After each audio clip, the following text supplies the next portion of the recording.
Jake Martinez stood outside the docking bay and wiped his sweaty palms on his uniform. Today was important. Very important. The Valorian Empire was coming to Haven Point Space Station, and Jake had to make sure everything went well. Jake worked as a diplomat. His job was to help different alien races talk to humans without fighting. Most of the time, it was boring paperwork and meetings. But today was different. Today, the Valorians were coming. The Valorians were warriors. Big, strong, and scary warriors who lived for battle. They had ships that could destroy planets. They had weapons that could cut through steel like paper. And they were coming here to talk about trade deals with Earth. Jake checked his tablet again. The Valorian ship would dock in 5 minutes. He had read everything he could find about their culture. Valorians respected strength above all else. They settled arguments with combat. They measured success by how many enemies they defeated in battle. This should be fun, Jake said to himself. He was not a warrior. He was just a guy who was good at talking to people. The docking bay doors opened with a loud hiss. Cold air rushed out, carrying the smell of metal and something else Jake could not identify. Heavy footsteps echoed from inside the ship. Thump, thump. Then she appeared. Commander Zara Kethver was 7 feet tall and covered head to toe in black battle armor. The armor looked like it could stop a missile. Red lights blinked along the chest plate. A helmet covered her entire head, with a glowing blue visor where her face should be. She carried weapons that Jake did not recognize, but they looked dangerous. Behind her came 5 more Valorian warriors, all in similar armor. They moved like a military unit, each step perfectly timed. Their boots made the metal floor ring with each step.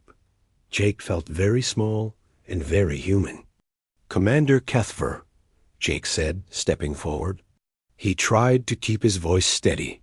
Welcome to Haven Point. I am Jake Martinez, your diplomatic liaison.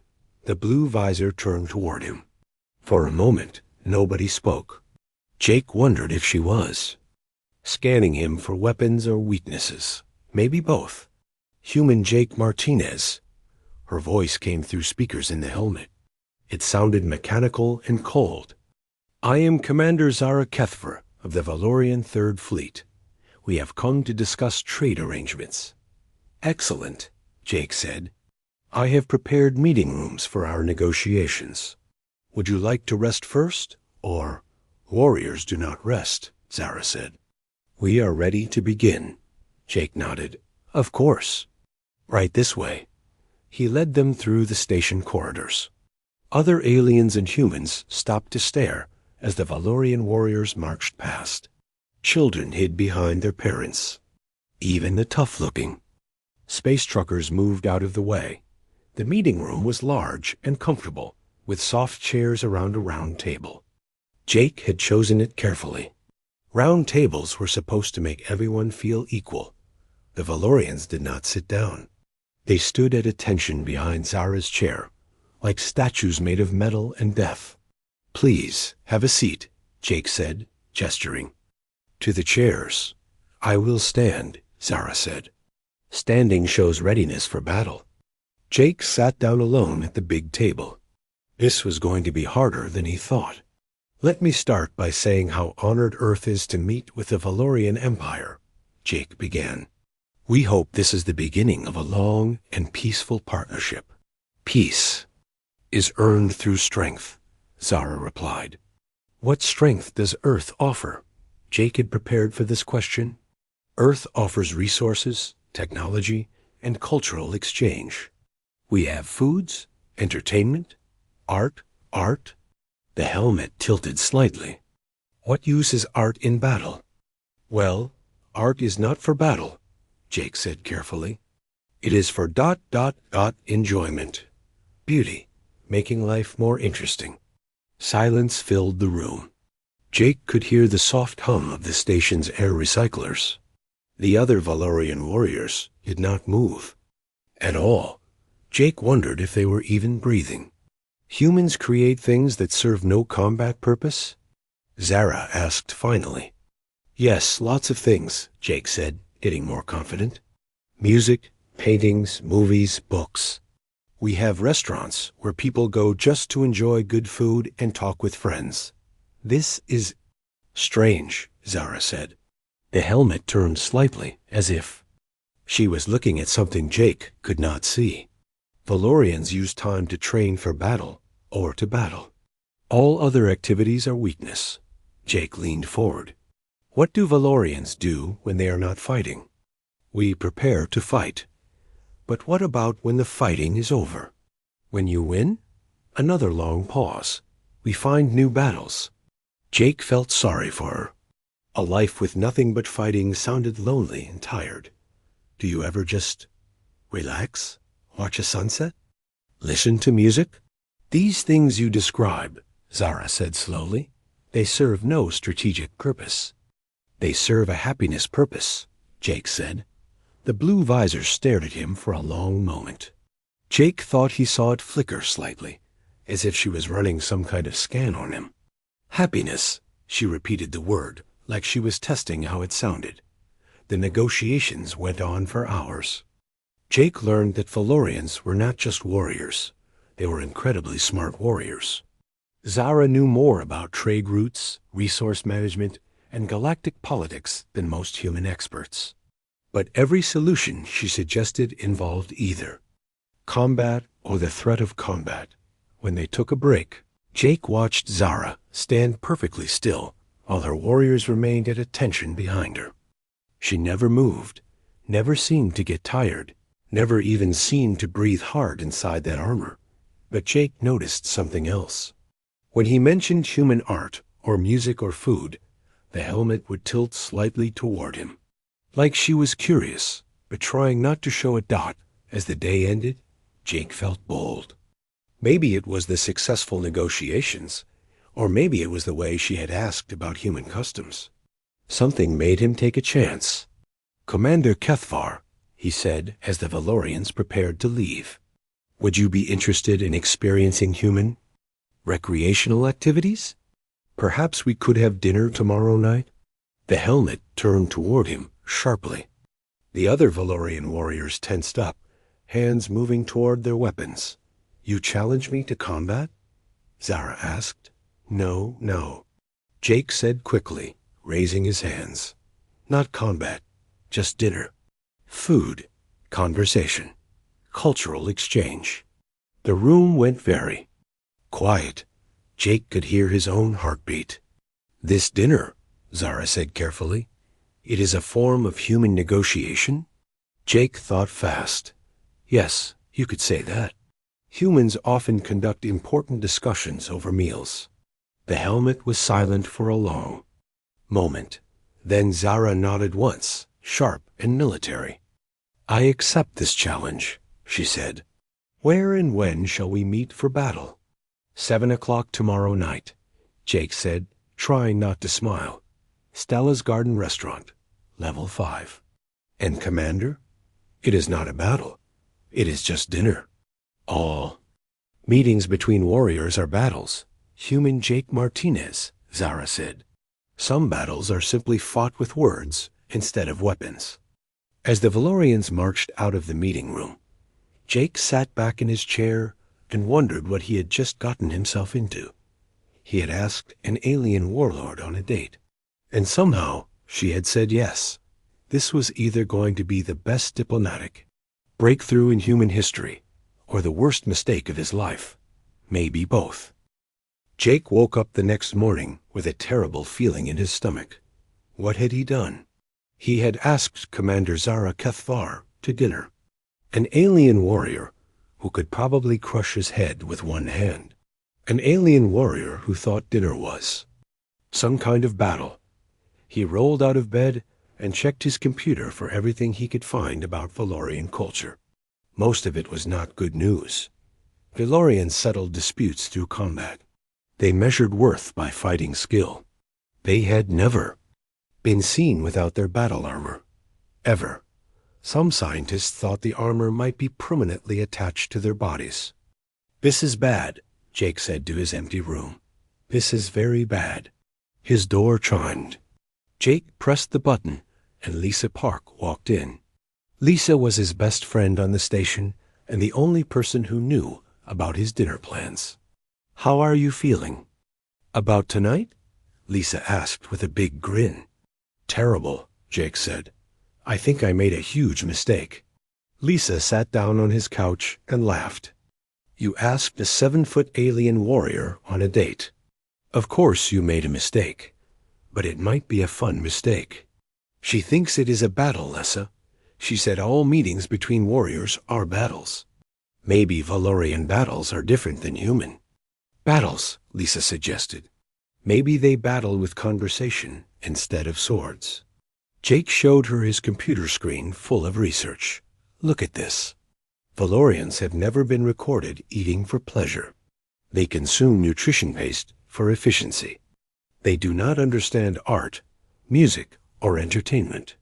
They think everything humans do for fun is a waste of time. So you will teach her," Lisa said.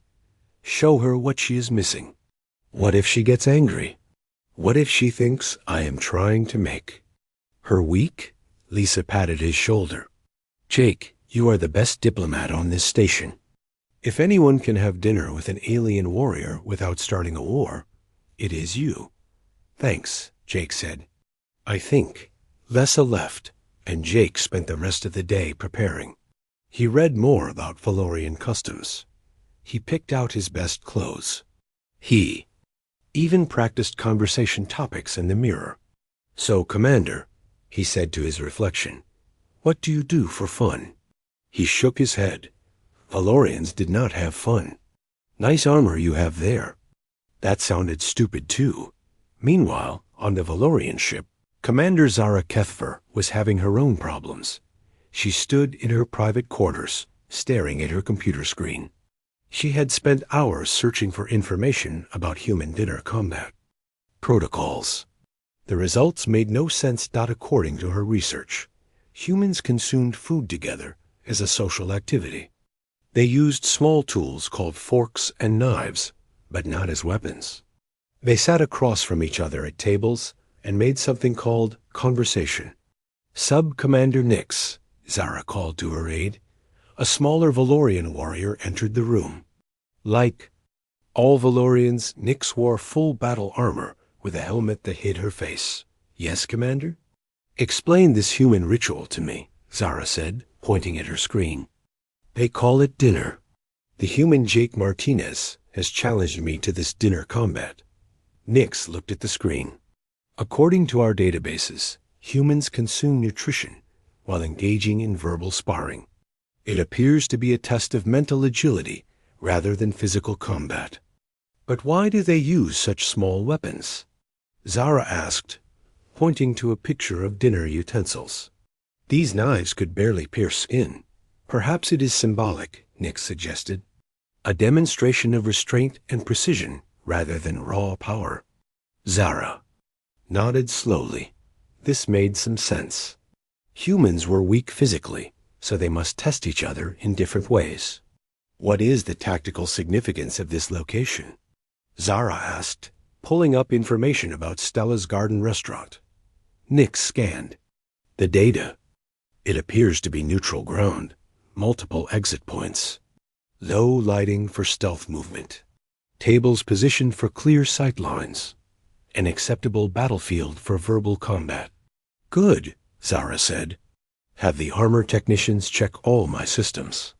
If this is a battle of words and strategy, I must be prepared." "Commander," Nix said carefully, "should we position backup warriors nearby?" Zara considered this. "No, the humans specified this would be between only us. It would be dishonorable to bring additional forces to a single combat challenge." Back on the station, Jake was getting more nervous by the hour. He had made reservations at Stella's Garden, the nicest restaurant on Haven Point. It served food from a dozen different worlds and had a beautiful view of the nearby nebula. Jake had eaten there many times. The staff knew him. The food was excellent.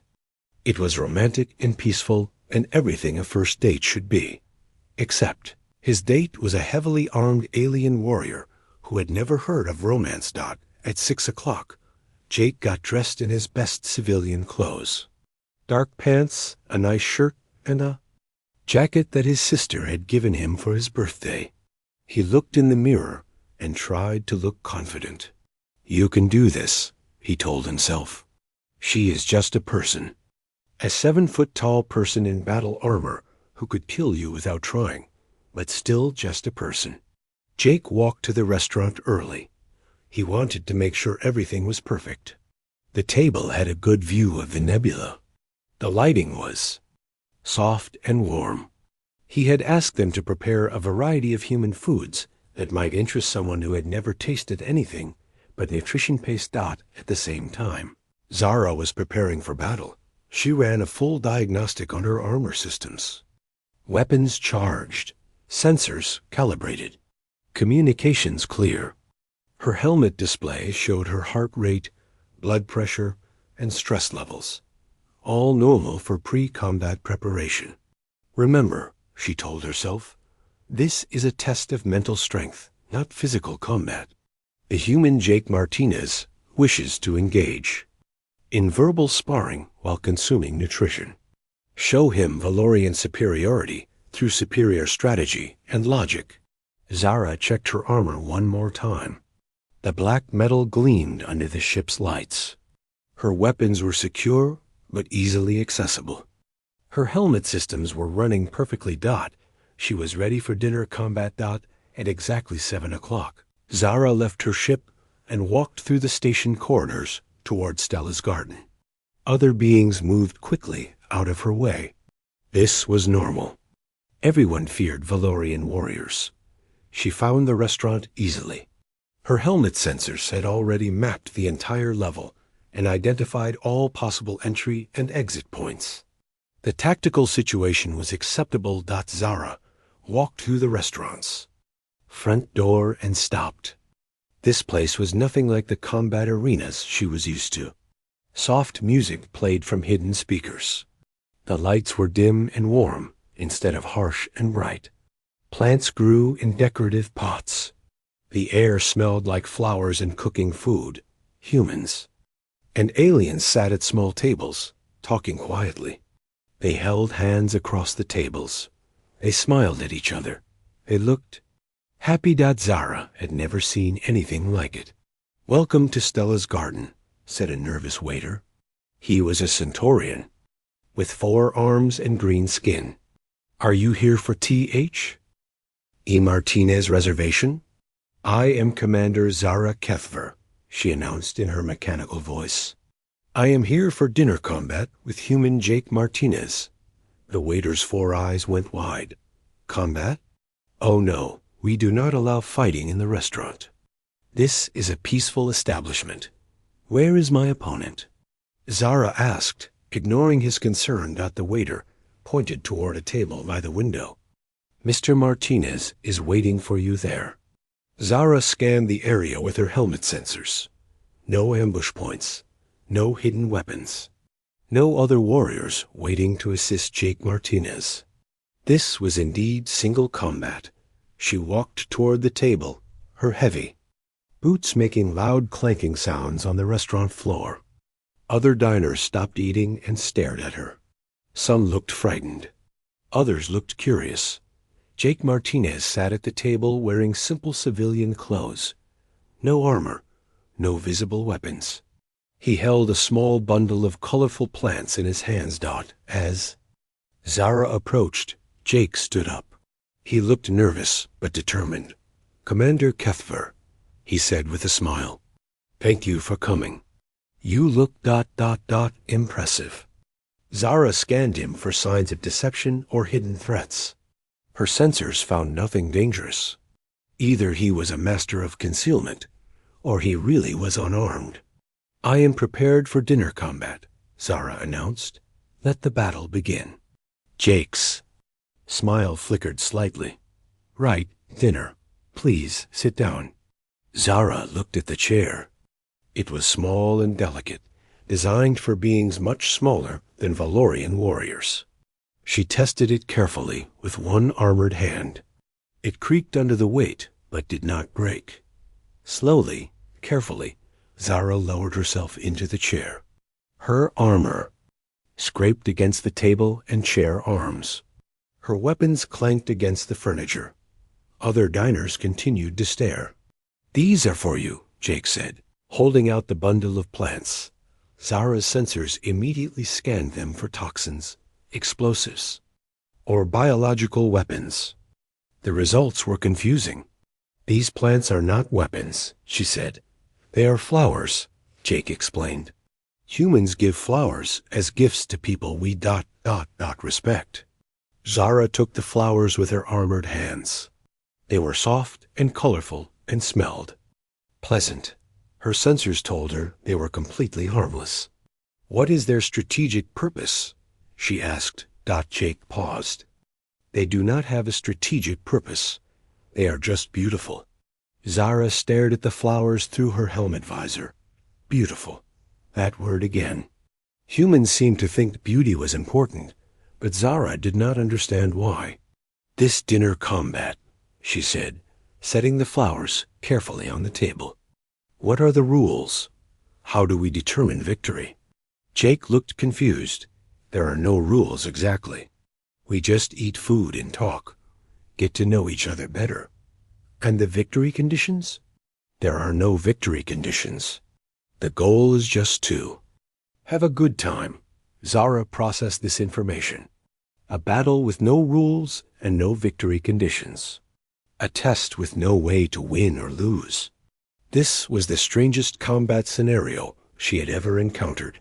The waiter approached their table very carefully, staying as far from Zara as possible. "Can I get you something to drink?" he asked Jake, not looking at Zara. "I will have water," Jake said. "Commander?" Zara's helmet turned toward the waiter. The Centaurian's forearms trembled slightly.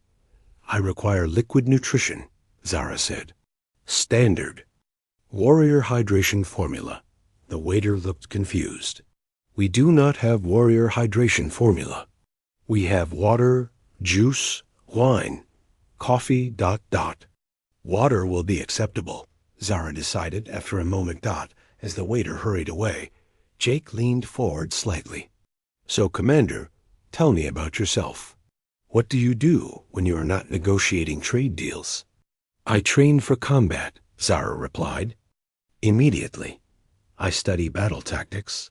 One, maintain my weapons and armor. I prepare for war. Do you ever relax? Take breaks? Breaks are weakness. Warriors must always be ready." Jake nodded as if this made perfect sense. "What about before you became a warrior, when you were young?" Zara tilted her helmet slightly. "Valorian children begin combat training at age 3. There is no before becoming a warrior." 3 years old? Jake looked shocked. "What about playing, having fun, making friends?" These concepts were foreign to Zara. Valorians do not play. We train. Fun is a waste of time that could be used for improvement. Friends are battle companions who watch your back in combat. Jake was quiet for a moment. Zara wondered if she had said something wrong. Perhaps humans had different pre-combat rituals. "That sounds lonely," Jake said finally. Lonely. Another word Zara did not fully understand. She had her fellow warriors. She had her duty. She had her honor. What more did she need? But as she sat in this strange, peaceful restaurant watching Jake, Martinez smiled at her despite her weapons and armor, Zara began to wonder if there might be something she was missing, something that had nothing to do with battle, but might be important anyway. The waiter returned with 2 glasses of water, setting them down very carefully. His hands shook as he placed Zara's glass near her armored hand. "Are you ready to order?" he asked Jake, still avoiding looking directly at Zara. Jake opened his menu. "I thought we could try a variety of human foods," he said to Zara, "to give you a complete cultural experience." Zara's helmet sensors immediately scanned the menu. Her visor glowed brighter as she processed the information. "This menu contains no tactical information," she announced. "Where are the nutritional values? Caloric content, vitamin specifications? Those are not really important for dinner," Jake said gently. "The idea is to enjoy the taste and the experience." "Inefficient," Zara said. But she continued studying the menu with her sensors. Jake ordered several dishes he thought might interest her. Pasta with sauce, grilled chicken, fresh bread, and chocolate cake for dessert. The waiter wrote everything down quickly, clearly wanting to get away from their table as soon as possible. "I will have the same," Zara said when the waiter looked at her nervously. "Excellent choice," the waiter said, then hurried away toward the kitchen. Jake tried to start a conversation. "The view is beautiful tonight," he said, pointing toward the window. Outside, a colorful nebula painted space in shades of purple and gold. Zara turned her helmet toward the window. Her sensors immediately began analyzing the nebula's composition, size, and potential tactical significance. "Stellar phenomenon approximately 4 light-years distant," she reported. "High concentrations of hydrogen and helium. No strategic value for fleet operations." "I meant it looks pretty," Jake said. Zara stared at the nebula for a long moment. "Pretty? You mean aesthetically pleasing with no practical purpose?" "Exactly. Humans find value in things that serve no function?" Jake nodded. "Beauty makes life more interesting, more worth living." This concept seemed to puzzle Zara greatly. Her helmet tilted as she continued staring at the nebula. Suddenly, her armor began beeping. Loud, urgent beeps that made everyone in the restaurant turn to look at them. "Threat detected," Zara announced, her hand moving toward her weapon. "Kitchen area showing high heat signatures and unusual chemical reactions." "That is just cooking," Jake said quickly. "Humans heat food to make it taste better." The beeping continued. Other diners were starting to look worried. "Commander," Jake said carefully, "could you maybe turn off your threat detection system?" "Just for dinner?" Zara looked at him through her visor. "Turn off tactical systems during a potential combat situation? That would be extremely dangerous." "This is not a combat situation," Jake said. "This is dinner. No one is going to hurt us." "How? Can you be certain?" "Your species is weak and vulnerable. Without constant vigilance, you could be attacked at any moment." The beeping got louder. A small child at a nearby table started crying. Her parents picked her up and moved to a table farther away. Jake felt his face getting red with embarrassment. "This was not going well. Trust me," he said. "We are safe here." Zara stared at him for several long seconds. Then, slowly, she touched something on her armor. The beeping stopped. "Tactical systems reduced to minimum monitoring," she announced. "But I maintain the right to reactivate them if threats are detected." "Fair enough," Jake said. Relieved. The waiter brought their food, setting the plates down very quickly and backing away. The pasta smelled delicious. The chicken was perfectly cooked. The bread was warm and fresh. Jake picked up his fork and started eating. Zara watched him carefully. "You are consuming the nutrition with small metal implements," she observed. "They are called utensils," Jake said. "Fork and knife. They make eating easier and cleaner." Zara picked up her fork with her armored fingers. It looked tiny in her metal hand. She tried to copy Jake's movements, but the fork kept slipping in her grasp. "These weapons are poorly designed," she said. "The grip is inadequate for combat use." "They are not weapons. They are tools for eating." Zara managed to get some pasta on her fork, but getting it to her helmet was another problem. Her visor was solid, with no opening for food. She sat there, holding the fork near her helmet, clearly confused. "Commander," Jake said carefully, "do you need to remove your helmet to eat?" Zara went very still. "Thalorians do not remove armor in the presence of potential enemies." I am not your enemy, Jake said. I am your dinner companion. All beings are potential enemies until proven otherwise through combat. Jake was starting to understand the problem. How do Valorians normally eat? Nutrition paste is consumed through emergency feeding tubes built into our armor systems. So you have never actually tasted food? Taste serves no survival purpose. Nutrition paste contains all required vitamins and minerals for optimal warrior performance. Jake felt sad. For her, she had never tasted chocolate or fresh bread or anything that made eating enjoyable instead of just necessary. Would you be willing to try something? Jake asked. Just as an experiment? Zara's helmet turned toward him. What kind of experiment? Remove your helmet for just a moment. Try one bite of real food. If you do not like it, you can put the helmet back on immediately. Zara was quiet for a long time. Jake could hear her breathing through the helmet speakers. This could be a trap, she said finally. I promise it is not a trap. I just want you to experience something new. Why? Because ... quotes Jake, thought about how to explain it. Because I think you might like it. And because life is more interesting when you try new things. Zara sat motionless for nearly a minute. Other diners were still staring at them. The waiter was hiding behind the bar, watching nervously. Then, slowly, Zara reached up and touched something on her helmet. There was a soft hissing sound as air seals released. She lifted the helmet off her head. Jake stopped breathing. Zara was beautiful. Her skin was pale blue-gray with darker markings along her cheekbones. Her eyes were large and silver, like mirrors. Her hair was white and cut very short in a military style. She looked strong and fierce, but also surprisingly delicate. She blinked in the restaurant's soft light, looking around with eyes instead of sensors for the first time. The illumination is different, she said.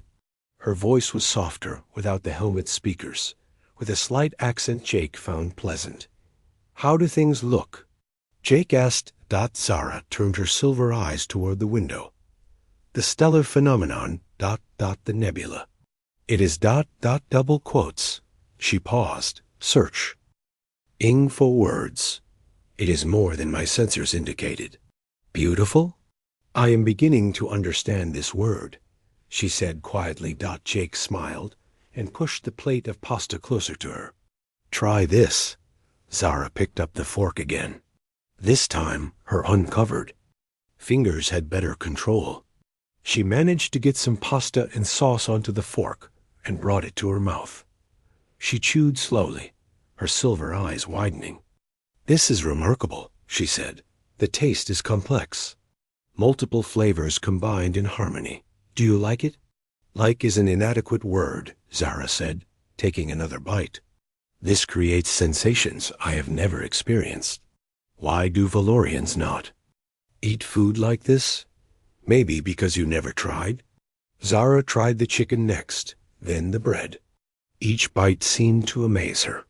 She ate with careful, precise movements, but Jake could see her starting to relax. Tell me about human culture, she said between bites.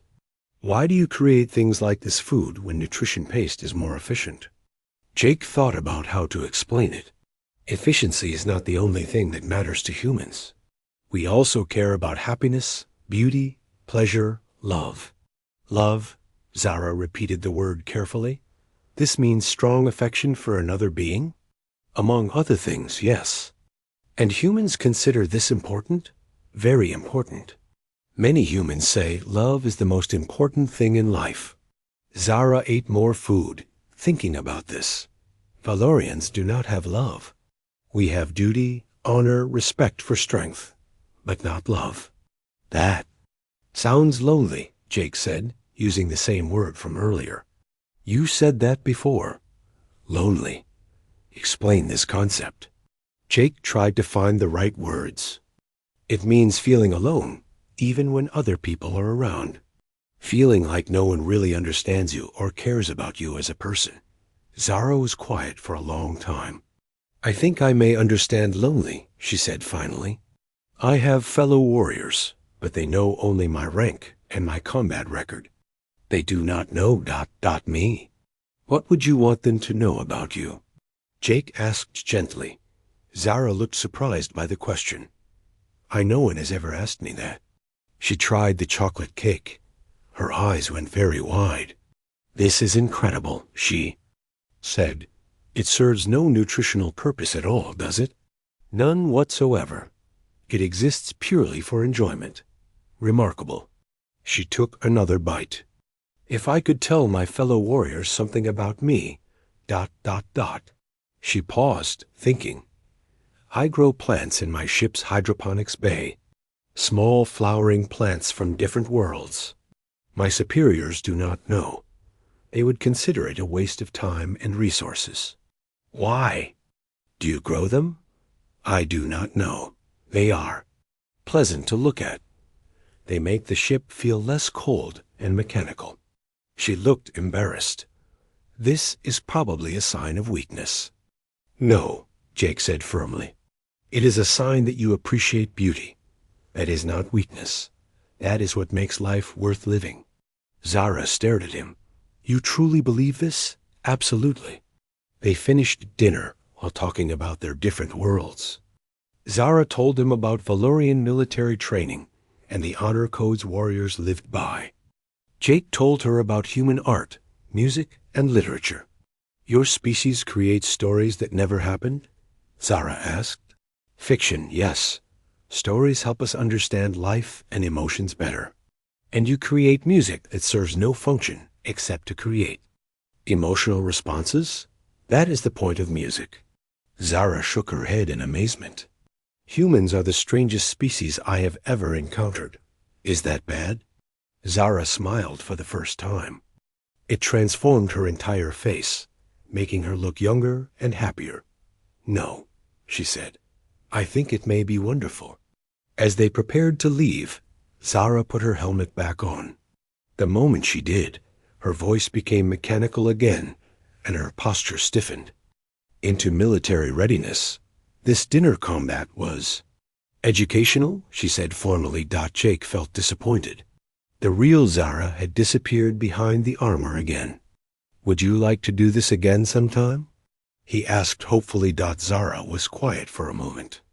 "I must consider whether repeated exposure to human culture is tactically advisable." "I hope you decide it is," Jake said. As they walked toward the restaurant. Exit. Zara stopped suddenly. "Human Jake Martinez," she said. "Thank you for showing me taste and beauty and ... double quotes." She paused. "And for asking questions no one has ever asked me before." "Thank you for trusting me enough to remove your helmet," Jake replied. They parted ways at the restaurant door.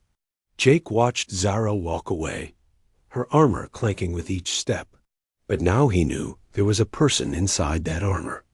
A person who grew flowers in secret and had never tasted chocolate cake. A person who might be just as lonely as he sometimes felt. Jake smiled as he walked back to his quarters. The dinner had been a disaster in many ways, but it had also been the beginning of something important. He just hoped Zara felt the same way. Jake did not hear from Zara for 3 days. He kept checking his messages, hoping she would contact him, but nothing came. He began to worry that he had made things worse instead of better. On the 4th day, his door chimed. Jake opened it to find Zara standing in the corridor, still in full battle armor. "Human Jake Martinez," she said through her helmet speakers. "I have been analyzing our previous encounter." "Oh," Jake said, trying not to sound too hopeful. "What did you conclude?" "I require additional data to complete my analysis. Would you be willing to provide more information about human recreational activities?" Jake smiled. "I would be happy to. Would you like to come in?" Zara looked around his quarters carefully, her sensors no doubt checking for threats. Jake's rooms were small but comfortable, with a couch, a few chairs, and walls covered with pictures from Earth. Your living space contains many images, Zara observed, walking closer to look at the pictures. Are these battle records? No, they are just photographs. Pictures of places I have been, people I care about. Zara stopped in front of a picture of Jake with his family. These beings are your genetic relatives? My parents and my sister, Jake said. This was taken at my sister's wedding last year. They appeared to be experiencing positive emotions. They were happy. Weddings are celebrations. Zara studied the picture for a long time. Your genetic relatives? Do they also work in diplomacy? No, my father is a teacher.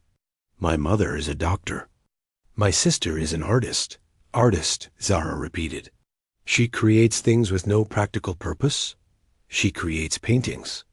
Beautiful things that make people feel emotions. Zara tilted her helmet. And your society considers this valuable work? Very valuable. Art helps us understand ourselves and our world better.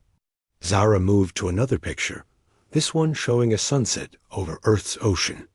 This stellar phenomenon is similar to the nebula we observed during our meal. Sunsets happen every day on Earth, Jake said, but they are different each time. Different colors, different cloud patterns. And humans observe these daily phenomena for aesthetic purposes? Some do. I used to watch the sunset from my apartment window when I lived on Earth. Zara was quiet for a moment. I have never observed a sunset for aesthetic purposes. Would you like to see something similar? Jake asked. The observation deck has a good view of the nebula. We could watch it change colors as the station rotates. Zara considered this. This would provide more data about human recreational behavior. They walked to the observation deck together. It was late in the station's day cycle, so the area was mostly empty. Large windows showed a spectacular view of space. With the nebula dominating the scene, Jake found a quiet spot near the windows and sat down on one of the benches. Zara remained standing, as always. You can sit down, Jake said. No one is going to attack us here. Constant readiness is essential for warrior survival, Zara replied. But you are not in combat right now. This is a safe place. Zara's helmet turned toward him. How do you know it is safe? Because I know the people who run this station. Because Haven Point has been neutral territory for 20 years. Because Jake paused. Because sometimes you have to trust that the universe is not always trying to kill you. Trust, Zara said slowly. This concept requires believing in something without proof. Yes, it is a choice you make.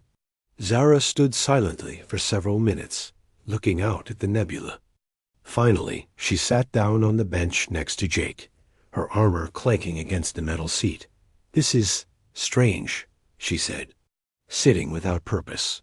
The purpose is relaxation. Enjoying the view. Talking with a friend. Friend, Zara repeated. You consider me a friend? I hope we could be friends, yes. Valorian warriors do not have friends. We have battle companions, subordinates, and superiors. What is the difference between a battle companion and a friend? Zara thought about this. A battle companion watches your back in combat and follows orders. A friend ... She paused. I am not certain what a friend does. A friend cares about you as a person. They want you to be happy. They enjoy spending time with you even when there is no practical reason. Like now, we are sitting here with no mission to complete, no objectives to achieve. Exactly like now. They sat in comfortable silence, watching the nebula's colors shift, from purple to gold to deep red. Jake pointed out different patterns in the gas clouds, while Zara scanned them with her sensors and provided scientific data about their composition. Jake, Zara said suddenly. It was the first time she had used his name without his title. Yes? Why did you invite me to dinner? The truth. Jake thought carefully about his answer. Because during our negotiations, I saw moments when you seemed curious about human culture, and because ... double quotes, he hesitated. Because? Because you seemed lonely, like you needed a friend. Zara's helmet turned toward him. You invited me to dinner because you thought I was lonely? Partly, yes. That is ... kind. Kindness is important to humans. Kindness serves no tactical advantage. No, but it makes life better for everyone. Zara was quiet for a long time.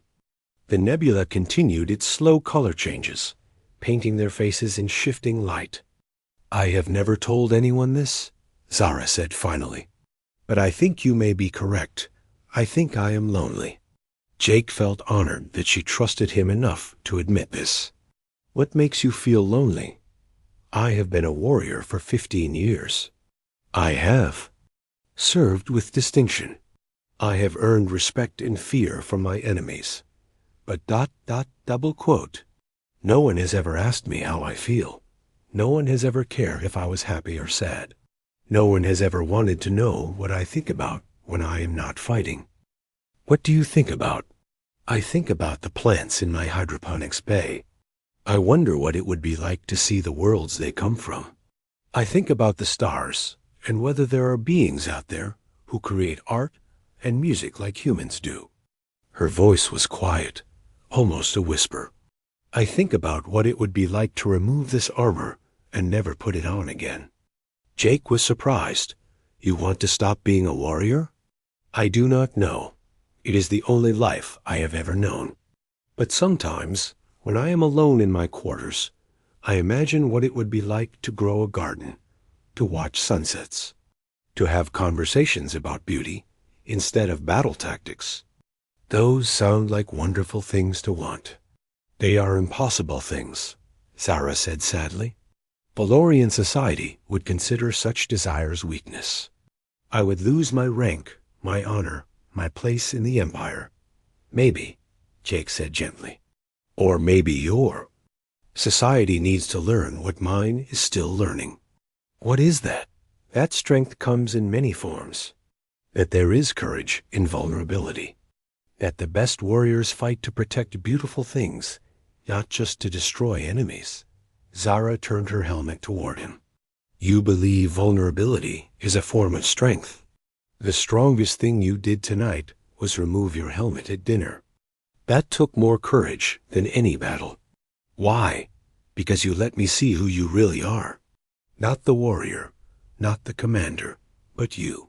The person who grows flowers and wonders about distant worlds. Zara was quiet for several minutes. Then, slowly, she reached up and removed her helmet again. Her silver eyes reflected the nebula's colors. Her short white hair caught the light. She looked tired but peaceful. It is easier to breathe without the helmet, she said. I imagine it is. And the nebula. It is more beautiful with natural vision than with sensors. Many things are. Zara looked at him directly. Thank you for helping me understand this. Thank you for trusting me. They sat together without speaking, watching the nebula's slow dance of colors. Jake found himself studying Zara's profile, thinking how different she looked without the armor's intimidating bulk. She seemed smaller, more human, despite her alien features. Jake, she said after a while. Yes, when you told me about your family, about your sister who creates art... You looked happy. Content. I love my family. They are important to me. I have never experienced that feeling. Love for genetic relatives, I mean. Valorian children are raised by the state. We know.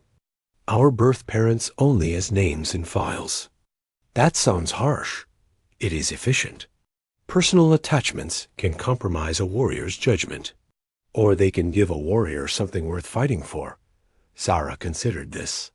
In human culture, warriors fight to protect their loved ones. Among other things, yes. We fight to protect our families, our homes, our way of life. We fight for the right to grow gardens and watch sunsets and create art. And this makes you stronger fighters? I think so. A warrior with something to protect fights harder than a warrior with only duty. Zara nodded slowly. This explains much about human military effectiveness. Our intelligence reports always wondered why human soldiers performed better when defending their homeworlds. They talked for hours. Zara asked questions about human emotions, relationships, and culture. Jake learned about Valorian history, their honor codes, and the rigid structure of their society. As the station's night cycle deepened, fewer people passed by the observation deck. Eventually, they were alone with the stars. I should return to my ship, Zara said reluctantly. My crew will expect me to maintain regular schedules. Of course. Jake stood up with her. Would you like to meet again tomorrow? Zara picked up her helmet, but did not put it on immediately.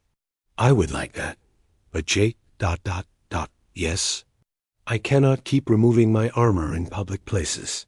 My crew would notice. They would ask questions I cannot answer.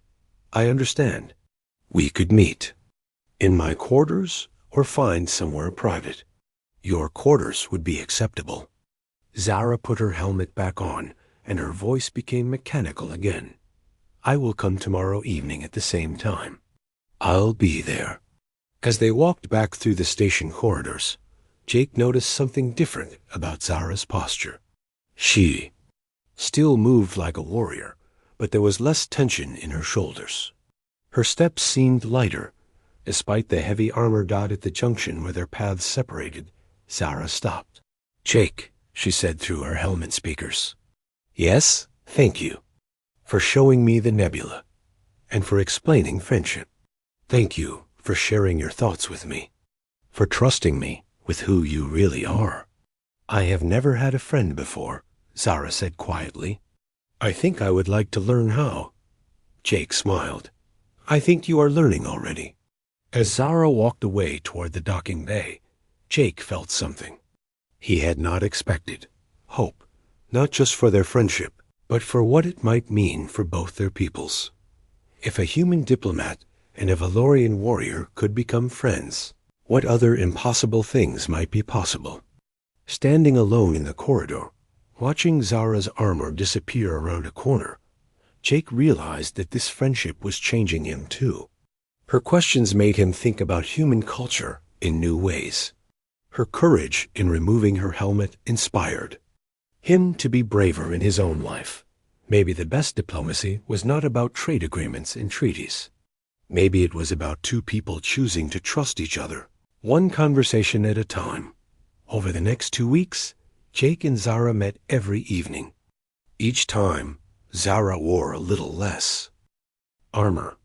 First, she removed her helmet, then her arm guards, then her chest plate. By the end of the first week, she wore only the basic armor suit underneath, looking almost human-sized without all the heavy battle gear. I feel strange without full armor, she told Jake one evening. They were in his quarters, sharing a meal he had prepared. Exposed, vulnerable, but not afraid? Jake asked. Zara thought about this. No, not afraid. With you I feel safe. That is what trust feels like. Jake had been teaching her about human culture. They watched movies together, listened to music, and looked at art from dozens of different worlds. Zara was fascinated by every new experience. Your species creates so many different forms of beauty, she said, studying a painting on Jake's wall. This image serves no function, but it makes me feel peaceful. That is exactly what art is supposed to do. I think I am beginning to understand why humans value these things more than efficiency. Meanwhile, Zara had been teaching Jake about Valorian combat techniques and philosophy. She showed him how to move like a warrior, how to think strategically, how to find strength in discipline. Valorian training is not just about fighting, she explained. It is about focus, determination, never giving up. These things have value.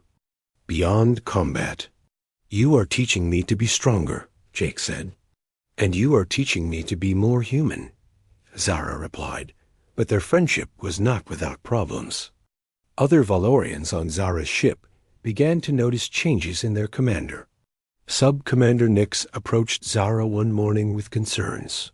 "Commander, your behavior has become irregular," Nix said. "You spend excessive time away from the ship. You have reduced your daily combat training. Some of the crew wonder if you are ill." Zara stood at attention in her quarters, once again wearing full battle armor for her crew's benefit. "I am conducting extended cultural research on human diplomatic practices. This information will be valuable for future negotiations." "Of course, Commander," Nix said, but she sounded doubtful. "However, War Marshal Vex has requested a status report on your activities. He grows impatient with these prolonged talks." Zara felt a chill of fear. War Marshal Vex was her superior officer and one of the most traditional Valorians in the fleet. If he discovered her friendship with Jake, her career would be over. "Tell the War Marshal that negotiations are proceeding normally," Zara said. "I will have a full report ready soon." After Nix left, Zara sat alone in her quarters and wondered what she was doing. She was risking everything for Dot. What? For friendship? For chocolate cake and sunset conversations? But then she thought about Jake's smile when she laughed at his. Jokes. She thought about the way art made her feel inside. She thought about the secret garden in her hydroponics bay, now growing twice as many flowers as before. For the first time in her life, she was happy. Really, truly happy. Was that worth the risk?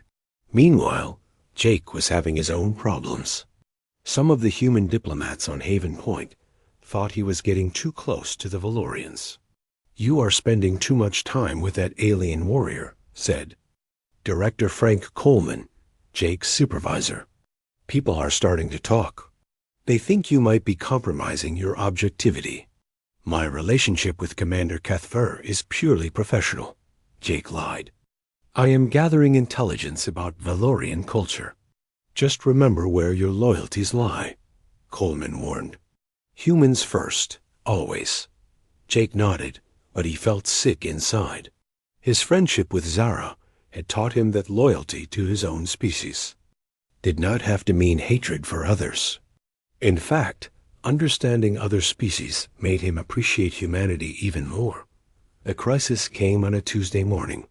Jake was in his office when his computer alarm sounded. Emergency alert. All diplomatic personnel to report immediately. Jake ran to the command center, where Director Coleman and several other officials were gathered around a large display screen. "What is happening?" Jake asked. "Pirates," Coleman said grimly. "A large fleet of them just dropped out of hyperspace near the station. They are demanding tribute, or they will attack." Jake looked at the screen. 20 pirate ships surrounded Haven Point, their weapons charged and ready. The station's defenses were not strong enough to fight them off. "What are our options?" Jake asked. "We are evacuating non-essential personnel," Coleman said. "Essential staff will remain to protect important documents and equipment." "What about the alien representatives?" "The Valorians?" Coleman shrugged. "Not our problem. They can take care of themselves." Jake felt angry. "They are guests here under our protection. We cannot just abandon them. We have no treaty obligation to protect alien warriors, Martinez. Our duty is to our own people." Jake ran from the command center toward the docking bay. He had to warn Zara about the pirate attack. But when he arrived at the Valorian ship, he found it already preparing for battle. Zara met him at the airlock, wearing her full battle armor once again. Her mechanical voice was cold and distant. "Human Jake Martinez, you should not be here. This area will soon become a combat zone." "Zara, I came to warn you about the pirates. We are aware of the situation. Valorian sensors detected the hostile fleet 17 minutes ago. What are you going to do?" "We are going to fight," Zara said simply. "It is what warriors do." "But there are 20 pirate ships and only one of you." Numbers are irrelevant. Honor is what matters. Jake felt desperate. This is not your fight. You could leave, escape to hyperspace, and abandon innocents to pirate attacks? That would be cowardice. Zara's helmet turned toward him. I am surprised you would suggest such a thing. I am not suggesting cowardice. I am suggesting survival. Sometimes, human Jake Martinez, survival is less important than doing what is right. Jake stared at her through her helmet visor, seeing his own reflection in the blue glow. This was not the same person who had shared dinner with him, who had removed her armor and talked about growing gardens. This was Commander Zara Kethfer, Valorian warrior, ready to die for honor. Let me help, Jake said suddenly. You are not a warrior. No, but I know this station better than anyone. I know the defense systems, the weak points, the escape routes. I can help coordinate the battle. Zara was quiet for a moment. Why would you risk your life for people who are not your species? Because they are people. Because it is the right thing to do. Because ... Jake took a deep breath. Because my friend taught me that sometimes survival is less important than doing what is right. Even through the helmet, Jake could sense Zara's surprise. Your friend taught you this? A wise warrior, I know. She showed me that courage comes in many forms, but the most important kind is choosing to protect others, even when it is dangerous. Zara stood perfectly still for several long seconds. Then she nodded once, sharp and military. Very well. You will serve as tactical coordinator, but you will follow my orders without question. Understood, Commander. The battle was fierce but brief. The Valorian ship was outnumbered, but Valorian technology was far superior to anything the pirates had. Zara fought with skill and precision, while Jake coordinated with Haven, Point's defense systems to maximize their effectiveness. But the real turning point came when Jake suggested something no Valorian had ever considered. Commander, he said over the con system, what if we do not try to destroy all the pirate ships? Explain. What if we disable their leader's ship and offer the rest safe passage if they leave immediately? That is not how warriors fight. We defeat our enemies completely. But pirates are not warriors. They are criminals who only care about profit. If we show them they cannot win, they will run away to find easier targets. Zara considered this. It went against everything she had been taught about combat, but Jake's strategy worked. When the pirate leader's ship was disabled and the others saw they could not win easy victory, the entire fleet retreated into hyperspace. Haven. Point was saved. In the aftermath, something unexpected happened. Representatives from a dozen different species came to thank the Valorians for protecting the station. Humans, Centaurians, Andromedans, and others all expressed gratitude for Zara's courage. You did not have to fight for us, said Ambassador Crix of the Centaurian Republic, but you did anyway. This is true honor. Zara seemed surprised by the praise. We did our duty. You did more than duty, Ambassador Crix replied. You showed compassion, sacrifice for others. These are the highest virtues any species can possess. Later that evening, Jake found Zara on the observation deck where they had shared their first real conversation. She was out of armor completely, wearing simple civilian clothes that she had borrowed from somewhere. You are not wearing your armor, Jake observed. I am off duty, Zara said with a small smile. And I have learned that armor is not the only way to be strong. They sat together on their usual bench, watching the nebula's slow color changes. The other species representatives were right, Jake said. What you did today was heroic. What? We did, Zara corrected. Your strategy saved many lives that would have been lost in conventional combat.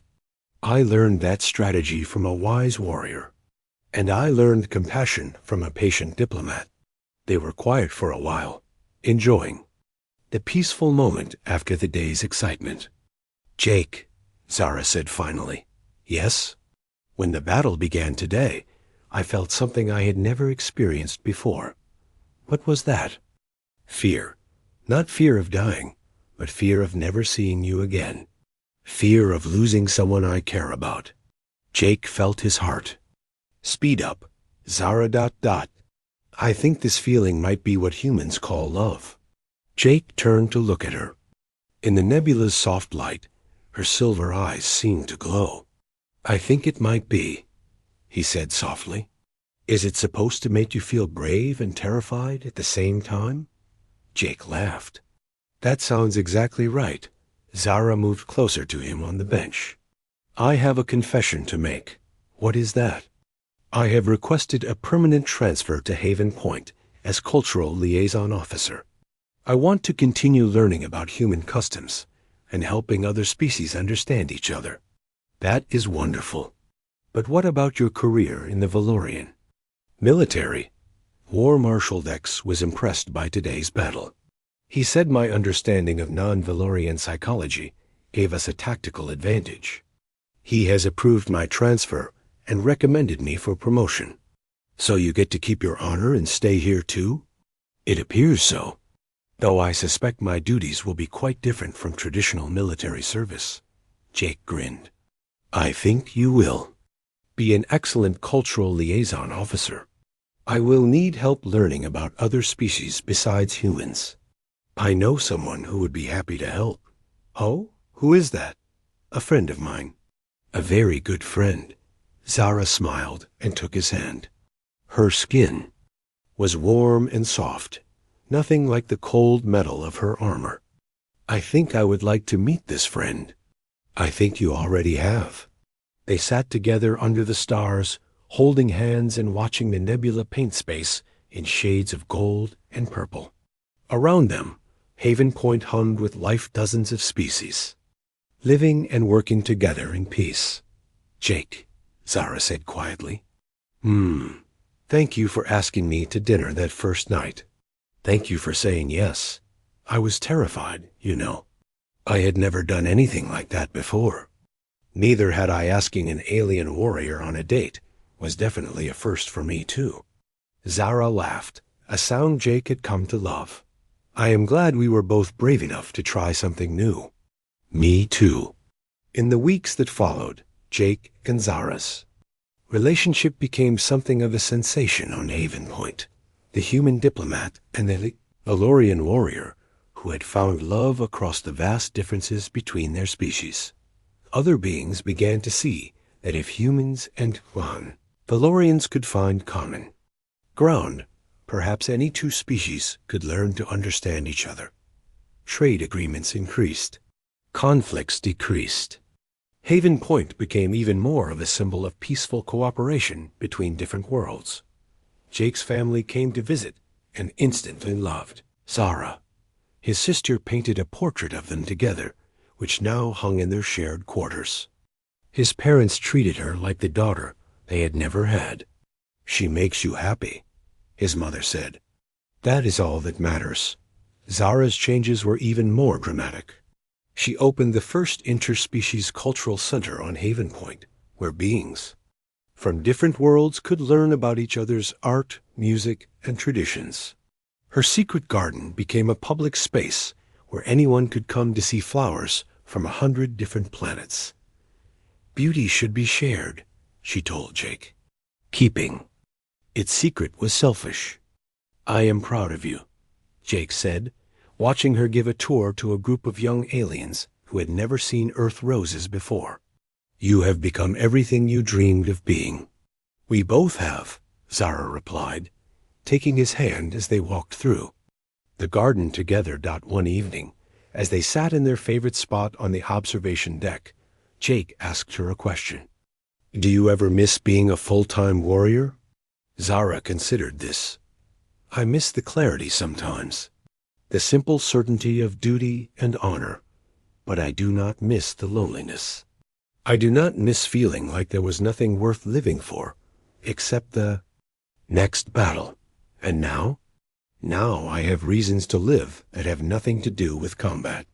I have love, friendship, beauty, hope for the future.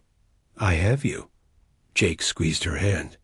"I love you too, even when I show up to dinner in full battle armor? Especially then. Though I have to admit, I prefer you like this." Zara was wearing a simple blue dress that matched her skin tone. Her white hair had grown longer and softer. She looked relaxed and happy, nothing like the intimidating warrior who had first stepped off the Valorian ship. "I prefer me like this too," she said, "though I keep the armor for special occasions." "What kind of special occasions?" "When pirates attack, when someone threatens my friends, when I need to remind people that cultural liaisons can still be dangerous if necessary." Jake laughed. "I love that about you. You are gentle and fierce at the same time. I learned from humans that strength comes in many forms. Sometimes the strongest thing you can do is be vulnerable. Sometimes the bravest thing you can do is trust someone. Sometimes the most honorable thing you can do is choose love over duty. And sometimes," Jake added, "the most human thing you can do is see the person inside the armor." They kissed as the nebula painted the stars in shades of gold and red, two beings from different worlds who had found something universal in each other. Love, it turned out, really could conquer anything, even the vast differences between species. All it took was courage, patience, and the willingness to see past the armor to the person underneath. And perhaps most importantly, it took someone brave enough to ask an alien warrior on a date, and someone brave enough to say yes, even if she did show up in full battle armor.